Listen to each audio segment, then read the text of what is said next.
environs de Paris, il y avait une unité de conditionnement de protoxyde d'azote. En arrivant dans cette unité-là, on était censé m'expliquer comment les bouteilles de protoxyde d'azote devaient être conditionnées. Et je ne comprenais strictement rien à ce que ce bonhomme me racontait. Peut-être un peu fatigué aussi. Toujours est-il que je lui ai dit, écoutez, arrêtez, j'ai une idée. Et je revenais de vacances, dans mon coffre, j'avais mon caméscope. Je vais chercher mon caméscope, je m'installe devant la bouteille et je dis maintenant, expliquez-moi. Par un effet peut-être magique, il s'est mis à structurer son discours et à faire une présentation des plus claires, limpides, de la façon dont il fallait réaliser les opérations.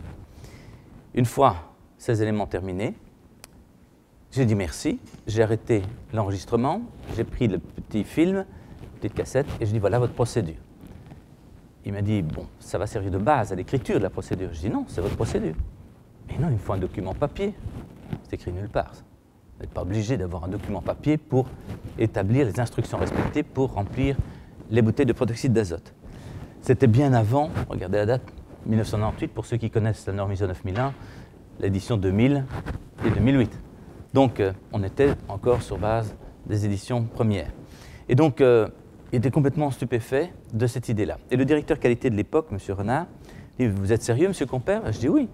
À partir du moment où les images sont claires, on formalise cela sur un support, mettez cela à disposition des personnes. » Mais on a été très vite confronté à un problème, qui était le problème lié à toute une série de considérations. Et donc, cette idée est restée en dormance.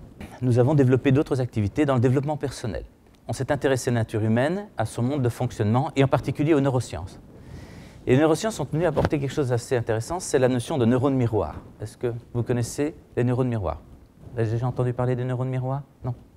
Alors, les neurones miroirs est une découverte de 1996, vous voyez qu'on est à peu près dans les mêmes eaux, par une équipe italienne, de l'existence dans le cerveau d'une faculté particulière qui est de comprendre les gestes et même de les reproduire. Alors comment est-ce qu'ils ont découvert ça? Cette équipe qui travaillait sur le cerveau de singe essayait de voir, d'identifier quelles aires cérébrales étaient activées lorsque un mouvement était commandé par ce cerveau, que ce soit pour l'appréhension d'une banane ou pour autre chose. Il y en a un qui dit « tiens, je vais prendre ça comme dessert ». Il prend une banane, il l'ouvre et il voit un signal qui s'allume sur un écran correspondant au cerveau d'un singe qui était auprès de lui. Il regarde le singe, il dit « mais il ne bouge pas. Comment se fait-il qu'une aire cérébrale s'active ?» Il arrête son mouvement, le mouvement s'arrête, donc le signal s'arrête. C'est étrange.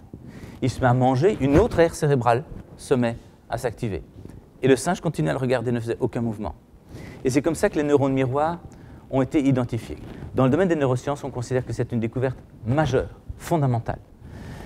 Très peu exploitée d'ailleurs par le monde de l'apprentissage en général et de la formation. Mais c'est fondamental et ça explique le principe du mimétisme ou de l'imitation des enfants par exemple. Ils apprennent en regardant, en observant. Ils apprennent très vite à skier, ils apprennent très vite à faire toute une série d'activités rien qu'en regardant le mouvement. Et en fait, ce que l'on ne savait pas, c'est qu'au moment où on regarde, les neurones qui correspondent à ce mouvement s'activent et donnent les instructions comme si nous réalisions réellement le mouvement. Ces éléments de type neurone miroir est à l'origine d'une découverte effectivement importante au niveau sportif parce qu'on entraîne des sportifs à reproduire des mouvements idéaux sur une base strictement mentale. Ils visualisent le geste, ils réalisent mentalement le geste avant de le faire réellement. Donc il y a une sorte d'autosuggestion qui est tout à fait possible.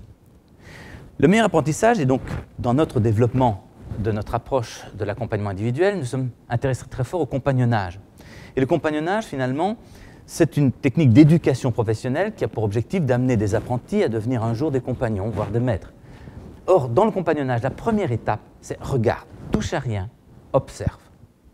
Regarde le bon geste, essaye de le comprendre, décortique-le, pose des questions. Mais on ne demande pas aux personnes de réaliser tout de suite une opération, que ce soit culinaire, dans le domaine de l'ébénisterie ou ailleurs. Donc l'observation est fondamentale et ce n'est pas seulement un critère comme ça qui a été dit en empirisme, oui ça doit être bon, ce sont des études scientifiques qui l'ont démontré. Donc quand on prend cet aspect de neurosciences et les évolutions technologiques, en particulier au niveau informatique, on a à notre disposition un outil merveilleux.